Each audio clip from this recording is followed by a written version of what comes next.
সুখ যদি নাহি পাও, যাও সুখের সন্ধান।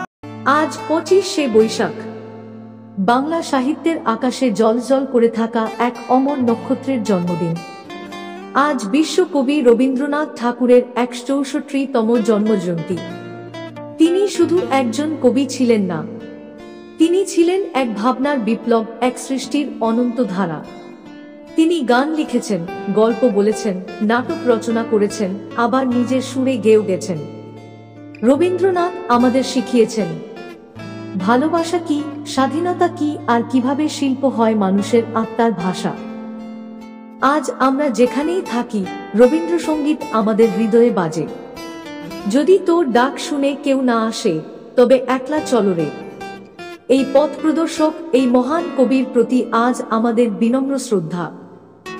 শুভ জন্মজয়ন্তী বিশ্বকবি।